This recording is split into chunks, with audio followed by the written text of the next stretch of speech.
I can't marry an Omega who was never worthy of my name. The word struck the marble hall harder than thunder. For one suspended second, every candle seemed to stop flickering, every breath in Moonridge Hall caught between shame and disbelief. Evelyn Hart stood alone at the altar in a white gown that suddenly felt heavier than iron, her fingers still wrapped around the silver band Caleb Stone had refused to take. The music had ended mid-note. The gathered nobles, dressed in velvet and polished smiles, stared as if they had paid to witness a spectacle and had just been rewarded. Snow drifted softly beyond the towering stained-glass windows, but inside the hall the air felt hot with whispers. Evelyn's pulse pounded in her ears. She had imagined many endings to this day, but not this one. Not Caleb stepping back from her as though kindness itself were contagious. Not Caleb turning toward another woman while she was still standing beneath the wedding arch. Vanessa Blackwell smiled first. She always did. She glided forward in silk the color of midnight, placed one manicured hand on Caleb's arm, and leaned close enough for everyone to see who he had chosen. Gasps moved through the room like a wave, followed by murmurs too eager to be polite. Evelyn recognized some of the voices. Women who had complimented her dress an hour ago. Men who had toasted her future minutes before. Now they studied her with pity sharpened into entertainment. At the front row, Marissa Hart rose slowly, her pearl earrings catching candlelight. Even in outrage, she looked elegant. "Do not embarrass this family further," she said, every word clipped and cold. "Lower your eyes." Evelyn's throat tightened, but she did not obey. She looked instead at Caleb, at the man who had once promised he would never let her stand alone. He could not meet her gaze for more than a heartbeat. That hurt more than the rejection itself. Somewhere near the back, a glass clinked against another. Someone laughed too loudly. Elder Rowan stepped toward the altar with ceremonial papers in hand, his lined face unreadable. "This union is dissolved," he announced. "By custom and witness." Dissolved. As if love had been a contract and not the years Evelyn had given believing she mattered. Her hands trembled, so she clasped them tighter. She would not cry here. She would not become the memory they laughed about over dinner tables for years. She slowly removed the engagement ring Caleb had given her last spring beneath the moon lanterns. It slid free with humiliating ease. She bent, placed it carefully on the altar, and straightened her spine. The room quieted, surprised that broken things could still stand tall. "Then let the shame end with me," Evelyn said softly. The words were not loud, yet they carried to every corner of the hall. She turned to leave. One step. Two. Then the great carved doors opened with a low echo, and a winter hush fell over the crowd. Boots crossed the stone floor with measured certainty. No one needed an introduction. Power announced itself before names ever could. Alpha King Adrian Wolfe had risen from the shadows where he had been watching all along. No one bowed slower than the people who had mocked her moments earlier. The sound of chairs shifting, glasses being set down, and hurried footsteps filled Moonridge Hall as every guest rushed to honor the man now crossing the marble floor. Adrian Wolfe did not hurry. He moved with the calm certainty of someone who had never needed to prove he belonged anywhere. Tall, broad-shouldered, dressed in black formal wool trimmed with silver, he carried the cold stillness of winter mountains. His pale eyes did not glance left or right. They rested only on Evelyn. She felt them before she fully met them, steady and unreadable, like moonlight on frozen water.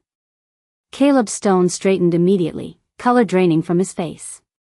Vanessa released his arm as though it had suddenly burned. Marissa Hart dipped into a perfect curtsy so quickly her pearls shook. "Your Majesty," she said, voice transformed into honey. "We did not know you intended to bless this family gathering." Adrian stopped several feet from the altar. "I did not." His voice was low, controlled, and somehow louder than shouting. A ripple of discomfort moved through the hall. Elder Rowan lowered his head. "Alpha King Wolfe, we are honored by your presence." Adrian gave no answer. Instead, he looked at the silver ring resting on the altar, then at Evelyn's bare hand. Interesting timing, he said. Caleb forced a smile that fooled no one. A private matter, sir. Nothing worthy of your attention. Adrian finally turned his gaze to him. Caleb shrank without taking a step. You publicly rejected a woman in front of witnesses, invited noble houses, and half your province, Adrian said. You seem confused about the meaning of private. Several guests quickly found the ceiling fascinating. Vanessa lifted her chin. There was a misunderstanding. I agree, Adrian said. The misunderstanding was believing cruelty could pass as sophistication. Evelyn almost looked behind her to see who he was defending, because men like Adrian Wolf did not notice women like her. They certainly did not interrupt royal schedules for them. Yet he took one more step and stood beside her as if that space had always belonged to him. Up close, he smelled faintly of cedar, snow, and something older she could not name. He removed his formal cloak, dark as midnight and lined with gray fur, then settled it gently around her shoulders. Warmth fell over her like shelter. The room inhaled as one. Evelyn's eyes widened. Your Majesty, I cannot, you can, he said quietly, fastening the clasp beneath her chin. You have been carrying enough alone. Her throat tightened at the simple kindness of it. No one had offered her kindness all day. Perhaps not for years. Marissa recovered first. How generous of the crown, she said with a brittle smile. Evelyn is emotional, of course. If she has caused a disturbance, we will handle it as a family. Adrian looked at Marissa with polite indifference. That is the trouble. You already did. The candles flickered though no wind touched them. Evelyn became aware of every eye in the hall, every breath waiting for what came next. Adrian extended his hand toward her, palm open, patient, certain. The silver wolf crest on his cuff caught the light. Miss Hart, he said, and for the first time his voice softened, walk with me. She stared at his hand, then at Caleb, whose regret had arrived far too late. Somewhere deep beneath the ache in her chest, something long asleep began to stir. Evelyn stared at the Alpha King's outstretched hand as if it belonged to another world. Only minutes ago, that same room had watched her humiliation with bright eyes and satisfied smiles. Now those smiles were gone. In their place stood fear, curiosity, and something rarer among the powerful than kindness ever was, caution. Adrian Wolf did not move his hand closer. He did not command. He simply waited, as though her choice mattered more than the opinions of everyone else in Moonridge Hall. That alone unsettled her more than his title. Men with power usually rushed to use it. Evelyn, Marissa Hart hissed under her breath, careful to keep her smile fixed for the crowd. Do not make a scene. Evelyn almost laughed at the absurdity. The scene had already been made. She had merely survived it. Caleb stepped forward, shoulders tight, voice unsteady. Your Majesty, there is no need for this. Emotions are high. I spoke too quickly. Adrian did not look at him. And yet you spoke clearly. A few guests lowered their eyes to hide their reactions. Vanessa's polished composure cracked for the first time. Caleb chose correctly, she said. Everyone knows Evelyn is not suited for leadership. Adrian's gaze shifted to her at last. It was brief and cold enough to silence the room. Leadership, he said, is often confused with vanity by those who possess only mirrors. Vanessa's lips parted, then closed. Evelyn felt a dangerous spark of satisfaction and quickly smothered it. She was not used to being defended. She was even less used to enjoying it. Adrian's hand remained open between them. Warm candlelight touched the silver scar near his wrist, a thin pale line half hidden by his cuff. For reasons she could not explain, that small imperfection made him seem more real than the crown ever could. Miss Hart, he said softly, no one will force you. If you wish to leave, I will escort you out. If you wish to stay, I will remain beside you. If you wish to speak, this room will listen. The hall grew so quiet she could hear snow tapping lightly against the stained glass. Choice. The word moved. through her chest like sunrise through frost. She had been promised, arranged, corrected, managed, displayed. But never asked. Slowly, Evelyn placed her fingers in his palm. Heat rushed through the contact, not burning, but startlingly alive. A faint silver shimmer traced across the marble beneath their feet and vanished before she could be certain it had happened. Gasps circled the room. Elder Rowan took one involuntary step forward. Adrian closed his hand gently around hers and steadied her as if he had always known she might need balance today. Interesting, he murmured, eyes narrowing slightly on their joined hands. What was that? Evelyn whispered. Something old, he replied. And patient. Caleb's face had gone pale. This is impossible. Adrian finally turned toward him, still holding Evelyn's hand. No, he said. Impossible was believing you could discard what was never yours. Marissa's voice trembled now. Your Majesty, surely this cannot continue without proper discussion between families. Adrian's expression did not change. Then let us begin one. He looked back at Evelyn, and the room seemed to disappear around the steadiness of his gaze. You were asked to stand here once today for someone else's convenience. I will not insult you with that mistake. He drew one measured breath. Stand here now only if it is for your own future. Evelyn's heartbeat thundered. Every instinct warned her life had just changed. She only did not know whether it would become safer or far more dangerous. The room waited for Evelyn Hart to answer as if the moon itself had paused above the glass roof of Moonridge Hall. She could feel hundreds of eyes pressing against her skin, but the hand holding hers remained steady, warm, and patient. Adrian Wolfe did not tighten his grip. He did not pull her forward. He simply stood beside her like a wall against every whisper that had ever taught her to shrink. Evelyn swallowed carefully. I do not know what future looks like anymore, she admitted, voice soft but clear. A murmur moved through the guests, surprised that honesty could sound stronger than pride. Adrian's expression did not change, yet something gentled in his eyes. Then we begin with 1 hour, he said. No one is required to know a lifetime today. The answer struck her more deeply than grand promises ever could. Caleb had once filled her ears with forever and abandoned her before noon. This man offered only 1 honest hour, and somehow it felt safer. Marissa stepped forward despite herself. Your Majesty, she is overwhelmed. She is not prepared for royal attention, nor the duties of your court. Interesting concern, Adrian said. Where was it when she was publicly disgraced? Marissa's lips thinned. Elder Rowan cleared his throat, attempting diplomacy. Perhaps all parties would benefit from privacy and calm discussion. Agreed, Adrian replied. Which is why no one here will speak over Miss Hart again. Silence fell so suddenly the chandeliers seemed loud. Evelyn felt the old instinct to apologize rise inside her. She pushed it down. Vanessa recovered enough to smile sharply. You are making a spectacle over sentiment, Your Majesty. Surely the crown requires alliances, not wounded feelings. Adrian looked almost bored. The crown requires discernment. You confuse volume with value. A few nobles turned away to hide startled amusement. Caleb's jaw tightened. This is revenge, he said to Evelyn, not Adrian. You are using him to embarrass me. She blinked, then for the first time saw him clearly. Not the boy who had brought wildflowers to her porch at 17.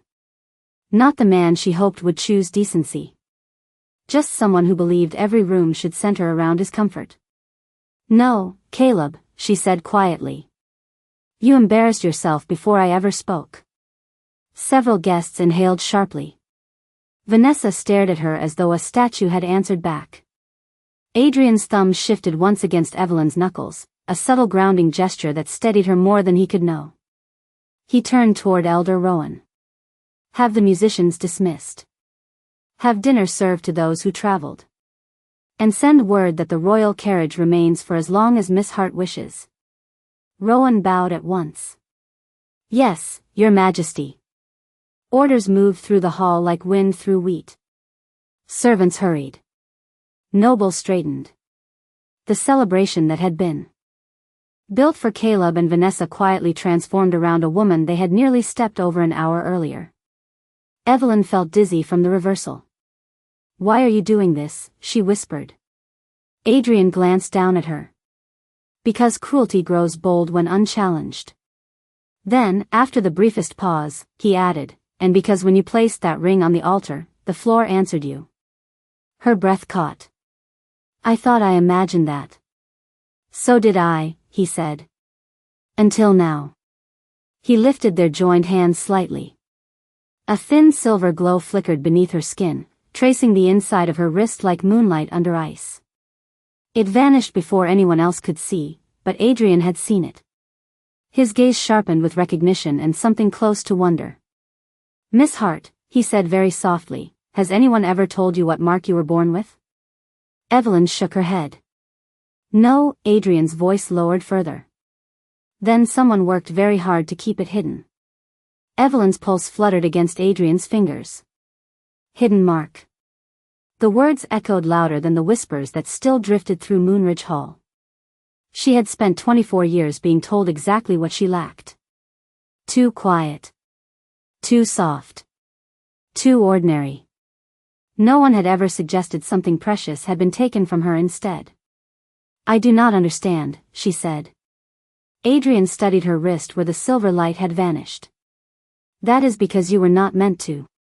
His voice remained calm, but something colder moved beneath it now. He turned slightly toward the crowd. "Who oversaw Miss Hart's childhood records?" Marissa answered too quickly. "I did, of course. After her father passed, I managed every family matter." Adrian's gaze settled on her like frost settling over glass. "How devoted." Marissa lifted her chin. "I raised her as my own." Evelyn almost laughed at the lie, but the ache in her chest stopped it before it formed. Raised as her own meant corrected at every dinner, blamed for every inconvenience, reminded daily that gratitude should replace dignity. Adrian seemed to hear the silence inside her. "Did you now?" he said. "Then you will have no objection to the Royal Archives reviewing those records tonight." Marissa's color changed by a shade. "That seems unnecessary." "Then it is probably necessary." A few nobles shifted farther away from her without meaning to. Vanessa folded her arms. "This is absurd. She is an Omega with no standing." Adrian looked at Evelyn, not Vanessa. Standing is often measured poorly by people seated on borrowed chairs. Caleb exhaled sharply. "You are turning gossip into accusation." "No," Adrian said. "I am turning neglect into visibility." The servants had begun resetting tables at the edges of the hall, carrying away decorations chosen for a wedding that no longer existed. Fresh candles were lit. Platters of bread, roasted vegetables, and winter fruit appeared as if the building itself had decided to start over. Evelyn watched the transformation in disbelief. An hour ago she had wanted to disappear. Now the world was rearranging itself around truths she had never been allowed to ask. Adrian released her hand only long enough to remove one black glove. "May I?" he asked, extending his palm toward her wrist. No one had asked permission to touch her in years. She nodded. His fingertips barely brushed the inside of her wrist. Warmth spread upward like sunlight through cold water. A thin crescent of silver light surfaced beneath her skin, followed by delicate lines branching outward like vines in moonlight. Gasps broke across the hall. Elder Rowan stepped forward, eyes wide. "By the old laws," he whispered, "that is the Luna crest." Vanessa laughed once, too sharply. "A party trick." Rowan ignored her completely. "It has not appeared openly in 3 generations." Caleb stared at Evelyn as though seeing a stranger where he once saw convenience. "Why was it hidden?" she asked, voice trembling. Adrian did not remove his hand. "Because marks like this are tied to inheritance, alliance, and the right to stand beside a king." His eyes lifted slowly to Marissa. "Some people prefer heirs who ask for nothing." Marissa's composure cracked. You have no proof of wrongdoing. Not yet, Adrian said. But fear rarely arrives without memory. Evelyn's knees felt weak. The hall, the candles, the watching faces all blurred for a second. Adrian moved closer without crowding her, steadying her elbow with practiced care. Breathe, he said quietly. She did. Cedar and winter filled the air again. Safe, impossible calm. Why me, she whispered. Why would any of this matter now? Adrian's expression softened in a way no one else in the room seemed permitted to witness. Because some truths wake only when they are publicly denied. Then he looked toward the altar where her discarded ring still lay alone. And because the moon seems to dislike wasted queens. Evelyn could not remember the last time anyone had called her valuable without expecting something in return. The words wasted queens still echoed through her chest, frightening in their tenderness. Around them, Moonridge Hall had changed shape. The guests who once leaned forward for scandal now sat straighter, measuring every breath. Servants moved quietly between tables, placing crystal glasses and warm dishes no one touched. Hunger had been replaced by anticipation. Adrian withdrew his hand from her wrist, and the silver crescent faded beneath her skin, though she still felt it there like a heartbeat newly discovered. This cannot be recognized without a formal witness, Elder Rowan said, recovering enough to sound useful again. The old laws require lineage confirmation. Then summon witnesses, Adrian replied. Tonight. Rowan blinked. Tonight, Your Majesty. Truth does not improve by waiting until morning.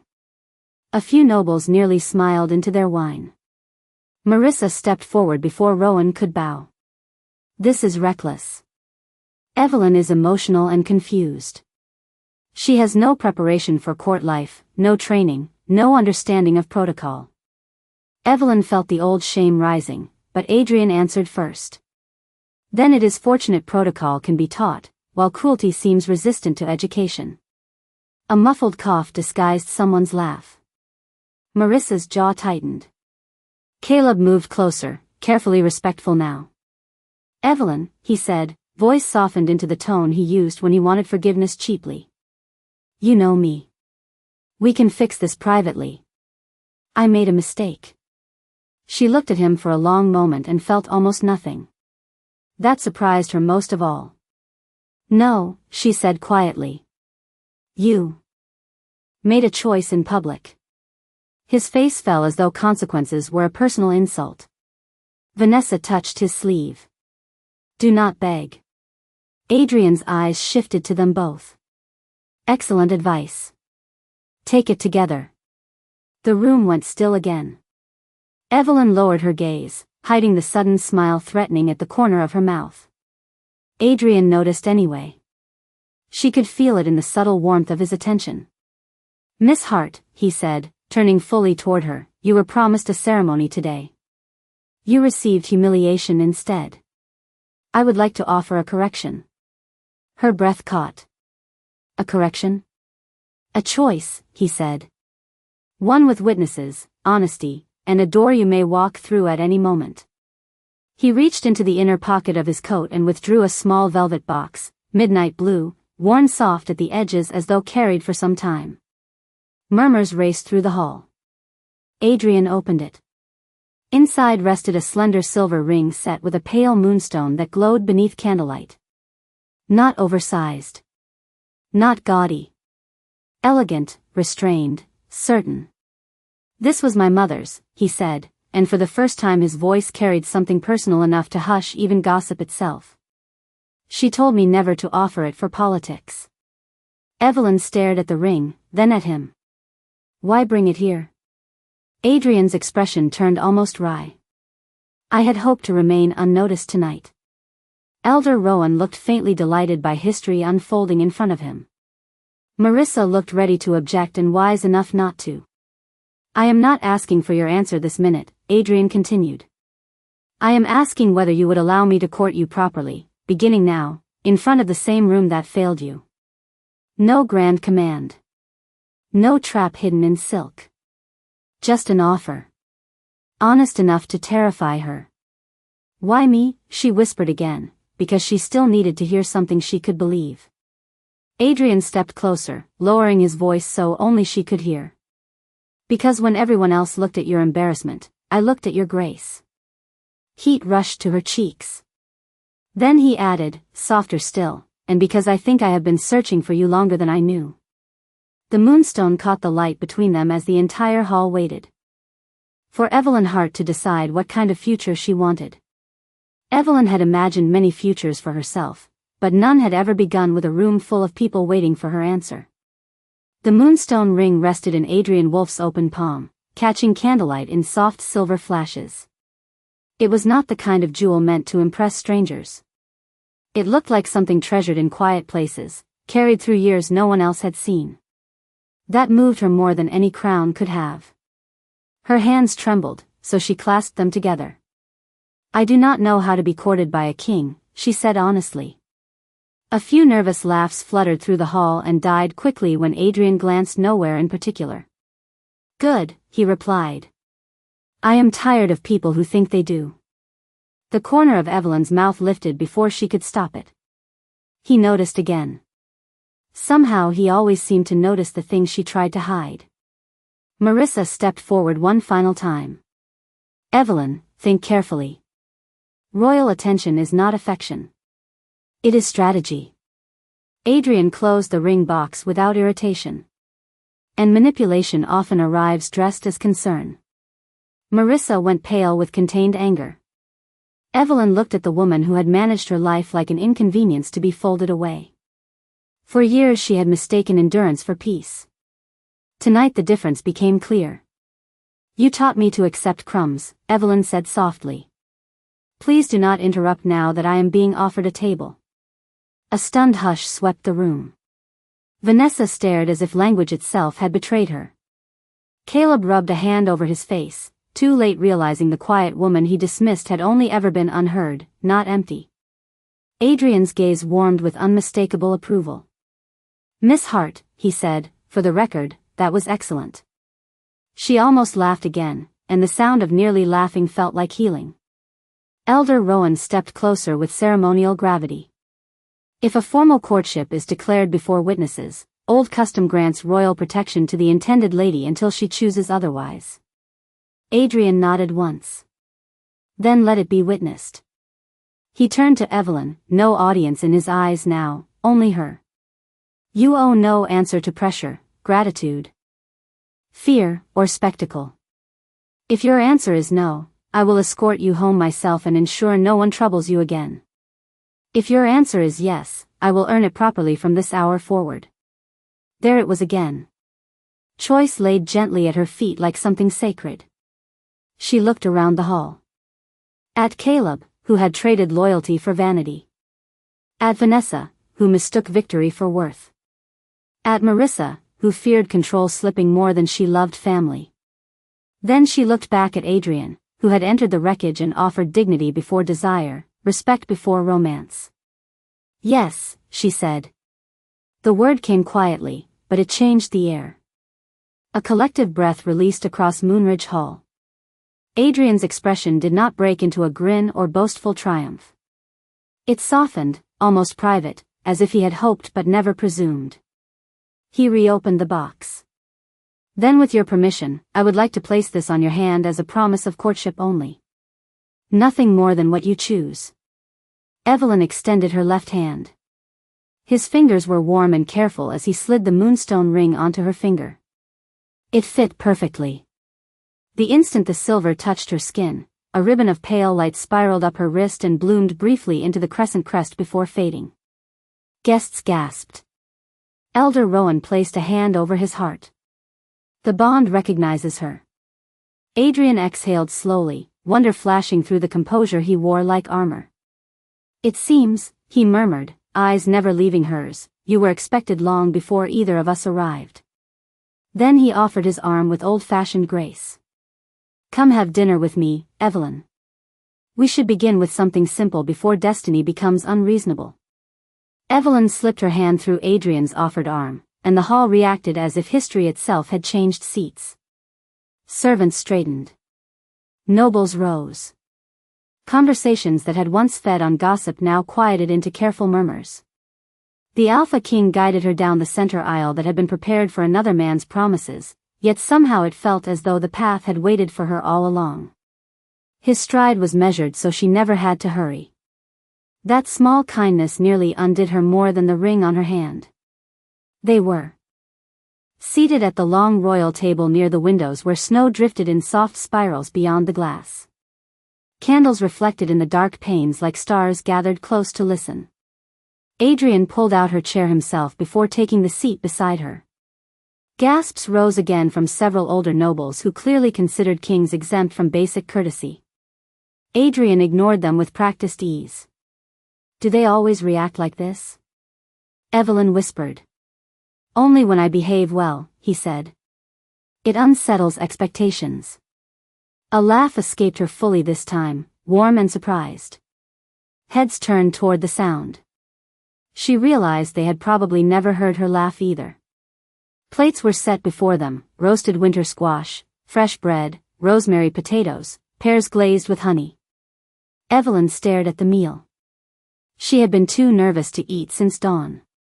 Adrian noticed immediately. Try the bread first, he said quietly. It is difficult to discuss destiny while fainting. She took a bite to hide another smile. Is everything a joke to you? No, he said, slicing his food with calm precision. Only the things that might otherwise become fear. The answer lingered between them. Across the hall, Caleb and Vanessa remained seated several tables away, no longer central figures but awkward guests at their own failed celebration. Marissa spoke rapidly with two relatives, likely rewriting the story before midnight.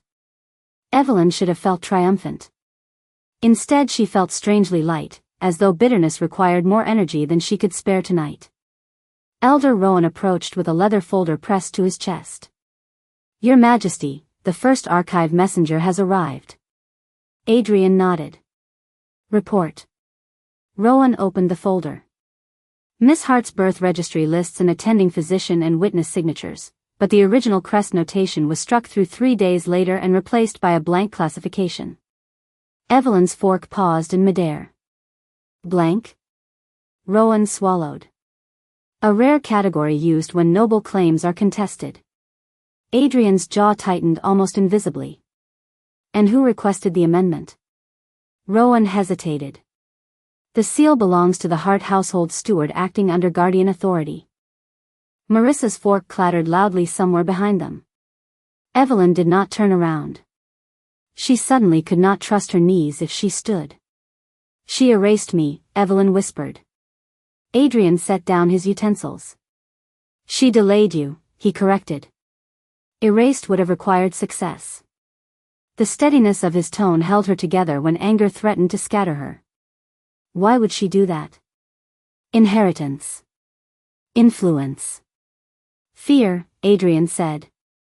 People hide light when they built their comfort in shadows.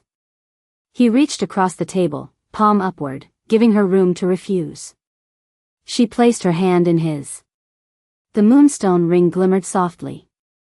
I am sorry, he said, and the sincerity in it stunned her. Kings were rarely taught apology. For what? For arriving after they had years with you. Her eyes burned unexpectedly.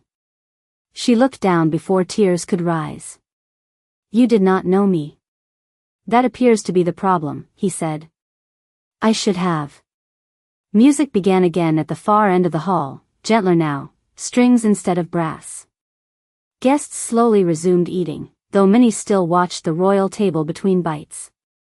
Adrian stood and offered his hand once more. One more scandal before dessert, he said. Dance with me, Evelyn. She glanced at the room, at the people who had measured her worth all day.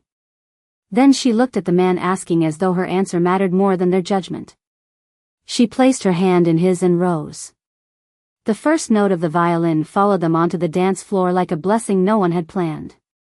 Moonridge Hall parted around Adrian Wolfe and Evelyn Hart, nobles stepping back in careful silence as the Alpha King led the woman they had nearly dismissed only hours earlier to the center of the polished marble. Candlelight spilled across the floor in ribbons of gold.